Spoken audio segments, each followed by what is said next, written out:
Imagine an aircraft so advanced, so meticulously engineered, it almost seems to just vanish from the sky. Not invisible, exactly, but low observable. That's the Hmm. term, right? Meaning it's designed to delay detection until, well, until it's way too late for any adversary. Today, we're taking a deep dive into the engineering marvel that is the F-22 Raptor. We'll be exploring the cutting-edge science that makes it one of the most formidable fighter jets in history. Thank you for joining us for another deep dive where we transform complex information into hopefully clear insights tailored specifically for you. We genuinely appreciate you being here. And before we jump into the fascinating details, if you're enjoying what you hear, please take a moment to like this deep dive, share it with someone who loves a good aha moment, subscribe to the channel, and definitely hit that notification bell. Your support truly helps us bring more of these deep dives to you. Okay, so today we've gathered a really fascinating stack of sources. We've got defense analyses, some pretty intricate engineering texts, all to unpack the F-22 Raptor. We'll explore its, revolutionary design principles, the constant battle of maintaining its technological edge, and maybe what its future might look like, our mission. To understand why this fifth-gen fighter is often called a problematic asset, despite its unparalleled capabilities, and maybe more interestingly, to reveal the surprising, almost counterintuitive details behind how it achieves that legendary stealth. So let's maybe lay the groundwork first. The F-22 Raptor, it entered service back in 2005. It's not just another fighter jet. It's really the cornerstone of the U.S. Air Force's air dominance strategy, developed by Lockheed Martin, Boeing involved too. Its primary mission is air superiority-like, controlling enemy airspace, destroying opposition, which is pretty different from multi-role aircraft like the F-35 Lightning II. The F-35 does ground attack, intel gathering, all that stuff. The Raptor, though, it was built for one thing and supposedly does it incredibly well, ensuring unchallenged control of the skies. High-intensity air-to-air combat. And that singular focus, that's what makes it so unique, really. When we talk about the F-22 vanishing, it's like you said, crucial to understand that stealth isn't invisibility. It really means low observable. Hmm.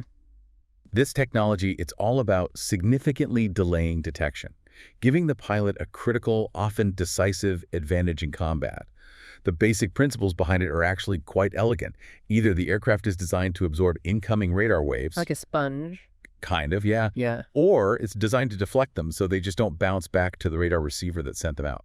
Right. So for listeners, radar sends out waves, waits for the bounce back to figure out location, speed, size, Yeah. the usual. So how does the F-22 specifically mess with that? It sounds like this huge game of hide and seek. It is, exactly. Radar wants a clear echo back. The F-22's whole design goal is to make sure that echo is either incredibly faint or so scattered it just blends into the background noise. And this brings us to shaping. Shaping is, without a doubt, the most critical element of the F-22's stealth design. Think about it. Any hard, flat surface on an aircraft, that's like a mirror for radar waves. Right. Reflects straight back. Exactly. The F-22 minimizes those. All its major hard edges, the leading and trailing edges of the wings, the tail fins, the lips of the engine inlets, even the nozzle edges, they're all aligned at very precise, swept-back angles. So it's not just about being pointy, it's about the specific angles of every edge. Precisely. On a, let's say, conventional aircraft, these edges would send really strong radar signals straight back, major reflectors. But by angling them so deliberately, the F-22 scatters those radar waves away, in directions other than back towards the receiver. This engineering creates what we sometimes call concentrated narrow spikes in detection. So instead of a big continuous blip on the radar. You get tiny, fleeting flashes. Exactly. Tiny flashes, very hard to lock onto. And this drastically lowers the overall observable cross-section of the jet. It's all very intentional geometry. That makes a lot of sense. And it's not just those hard edges, is it? I remember reading about the F-22's overall body shape using continuous curves. How do those, flowing lines help? Yeah, you've hit on another fascinating aspect. While the angled edges handle the really strong direct reflections, the F-22's skin itself is, a masterclass in subtlety. Its body uses these continuous curves, which basically means the radius of the curve is constantly changing all across the surface. Okay. This is really ingenious design because it prevents any single point on the fuselage from acting like a strong, flat reflector. Instead, it scatters the incoming radio waves in, pretty much every direction except directly back to the source. It's all about denying the radar that clean return signal. Wow. The level of detail is just incredible. Are there other, maybe less obvious design tricks that help scatter radar? Oh, absolutely. Think about any break in an aircraft's otherwise smooth skin. Things like access panels Landing gear doors, weapon bay doors. Right, those seams must stand out to radar. They can, yeah. Yeah. On a conventional jet, these seams and gaps can create pretty significant radar reflections. The F-22 deals with this using sawtooth edges on these breaks. These jagged zigzag patterns are specifically designed to disperse radar waves that hit them. So they turn what would be a radar signature weakness into, well, another stealth feature. That's clever. And speaking of distinctive features, let's talk about those rectangular exhaust nozzles on the F-22. Our sources really highlight these. They say they're uniquely expensive, but give it better rearward stealth compared to other fighters, even the F-35, or Russian and Chinese designs. What's the secret there? Right, the nozzles. This is a perfect example where the form follows the stealth function, even if it looks maybe a bit unusual. It's actually not the rectangular exit shape itself that's the main source of the stealth. That shape is more of a consequence, a side effect. Yeah. The real magic is in the complex, very subtly curved and saw-toothed exterior shapes of the entire nozzle structure. These intricate surfaces are meticulously designed to scatter radar waves coming from the rear hemisphere of the aircraft. This makes the F-22 incredibly difficult to track from behind, at least across a reasonable range of common radar frequencies. Which is a huge advantage in a dogfight, I imagine. Lets it break contact easier. Exactly. Allows it to escape or maneuver without being easily locked onto from the rear. That's a critical detail. Most people probably just see the square shape. Okay, let's shift slightly. There's another subtle thing. That gap between the F-22's engine intake and the fuselage. What's that for? Does it help with stealth, too? The intake gap. That's an excellent question. It often comes up. It actually serves a couple of purposes, but the primary one is crucial for engine performance. Its main job is to manage the boundary layer. That's a thin layer of slower-moving air that kind of sticks to the aircraft's skin because of friction. If that slow, turbulent air gets sucked into the engines, it can really hurt efficiency and even cause potentially damaging vibrations in the compressor blades. So that gap acts like a channel, diverting this boundary layer air away, ensuring only smooth, fast-moving air goes into the engines. So it's mostly about aerodynamics then? Primarily, yes. It's a contrast to, say, the F-35's intake, the diverterless supersonic intake, or DSI. That uses advanced computer modeling CFD to shape the intake lip itself to manage the boundary layer air without needing that physical gap. It's a newer approach. But does that F-22 gap offer any stealth benefits? Seems like complicating the intake might have some effect. It absolutely does, indirectly. The F-22's complex S-duct inlets, which incorporate that boundary layer management system, they do something else critical for stealth. They completely hide the engine fan blades from direct view from the front. Ah, the engine face is a huge radar reflector, right? A massive one. So any radar signals that do enter the F-22's intake are forced to bounce multiple times off the internal walls, which are coated with radar-absorbing material, or RAM.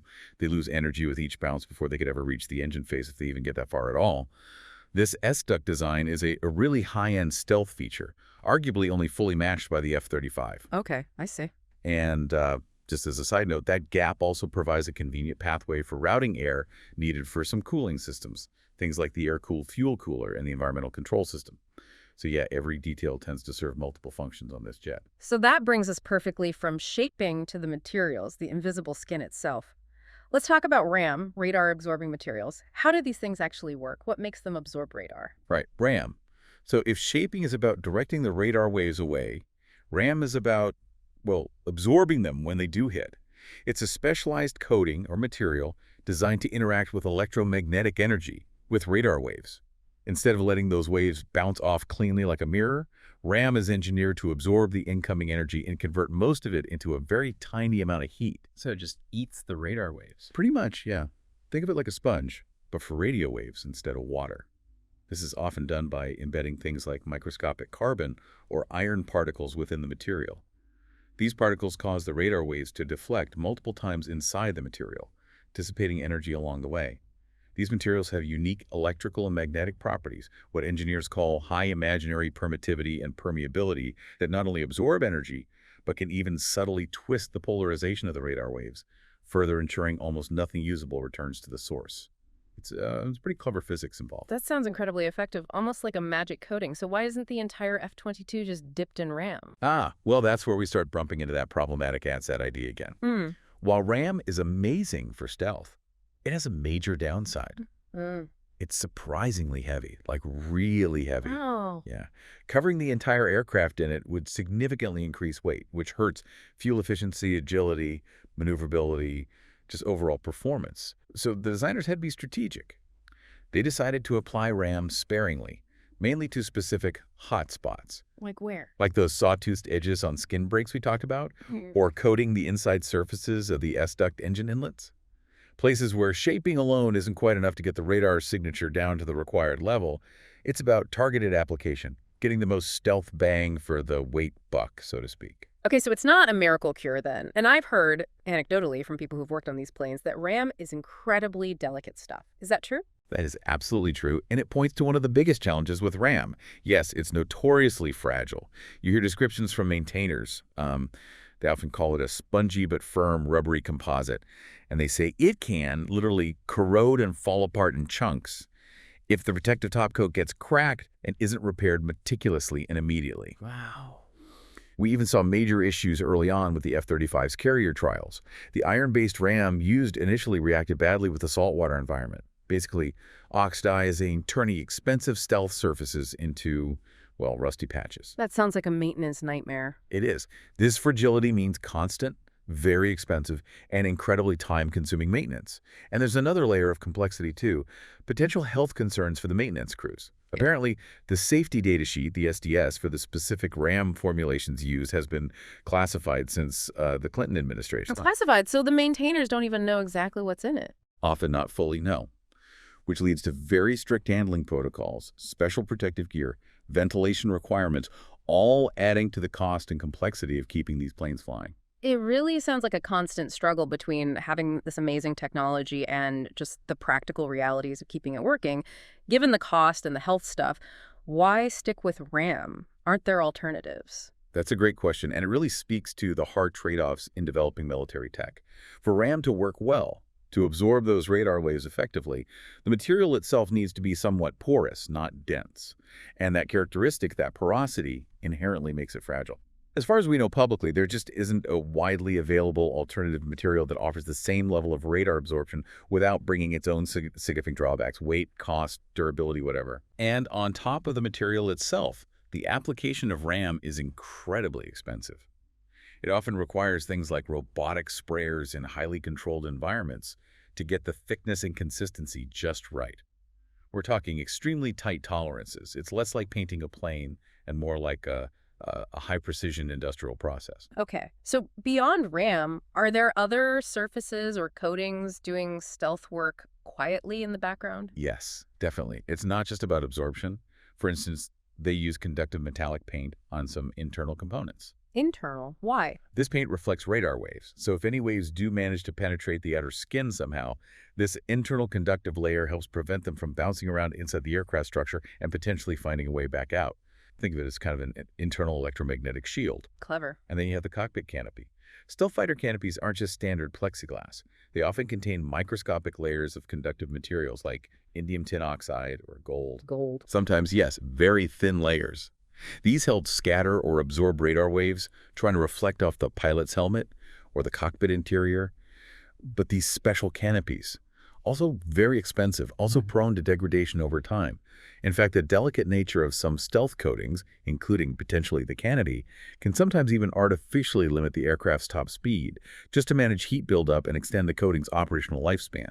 Yeah. Every single layer, every detail involves these calculated trade-offs. All these incredible design choices, the shaping, the materials.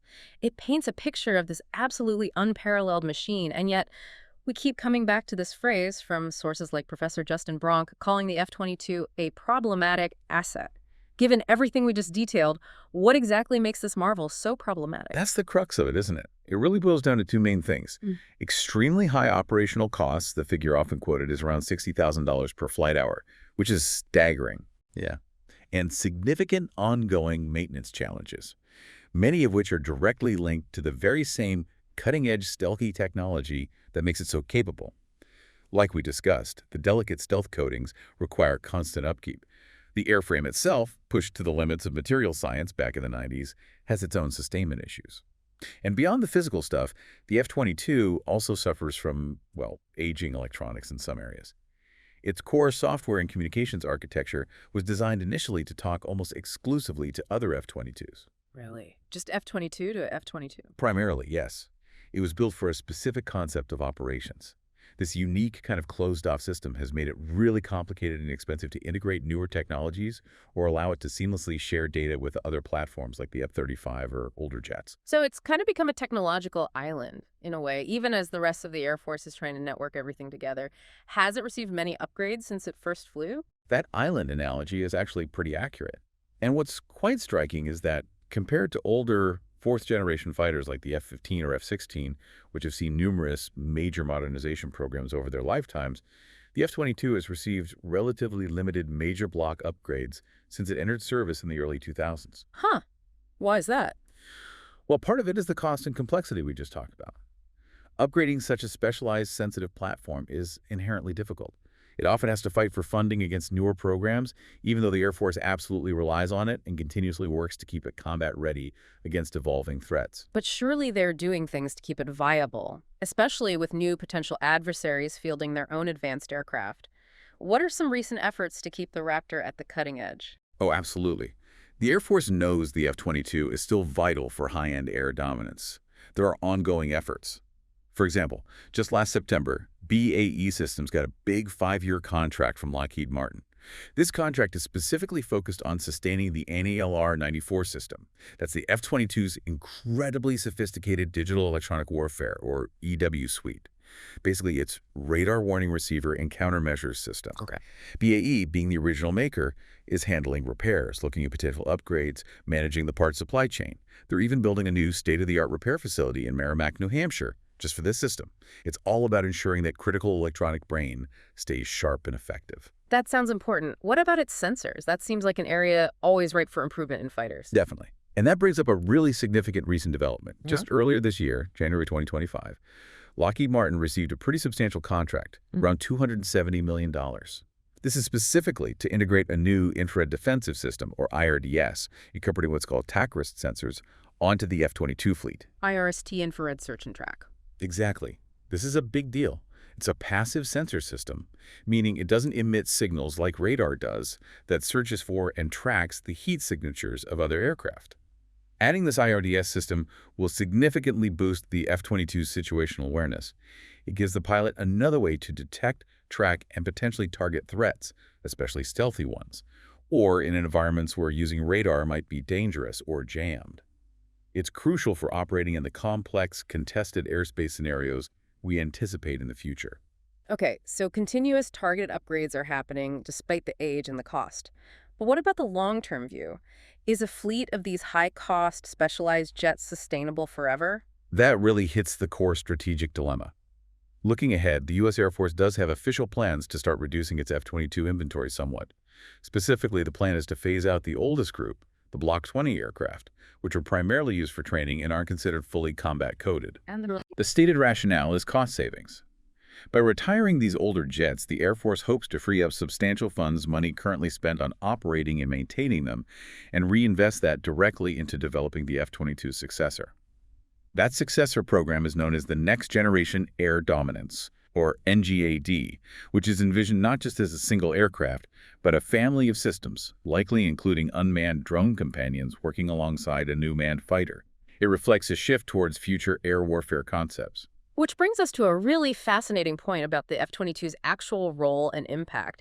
It's almost become a bit of a running joke, hasn't it? This absolute apex predator of the skies, billions spent on development, and its only confirmed air-to-air kill is a Chinese surveillance balloon off the coast of South Carolina. Right. It seems almost anticlimactic. But maybe that seemingly mundane detail actually underscores its real strategic value. I think it absolutely does. Its unmatched air-to-air capability, its stealth, its sensors, it means that its mere presence in a region is often enough to guarantee air superiority, or at least significantly complicate an adversary's plans. It's often described using the naval term fleet in being.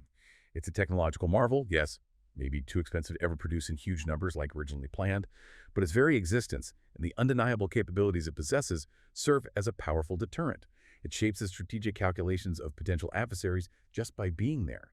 Its primary role, arguably, hasn't been constant combat, but constant, undeniable deterrence. So, As we've seen, the F-22 Raptor really stands at this fascinating crossroads. It's a peak 20th century engineering achievement, maybe meeting the relentless forward march of technological change and, yes, obsolescence. And this raises, I think, a really important question for us to ponder. In an era where things like AI, autonomous systems, and drone swarms are evolving so rapidly, how is the very definition of air superiority itself going to continue to transform? And maybe what new forms of stealth will we need to imagine next, beyond just making individual planes low observable to radar? Something to think about. Well, that's it for another deep dive. Thank you so much for joining us on this exploration of the F-22 Raptor. We really hope you walked away with a new appreciation for the intricate science, the engineering challenges, and maybe the strategic complexities that go into these incredible machines. If you found this deep dive valuable, please do make sure to like, share it with someone, and subscribe to help us grow. We want to keep bringing you these in-depth explorations. And don't forget to hit that notification bell so you never miss our next deep dive. Until then, keep learning, keep questioning, and stay well informed.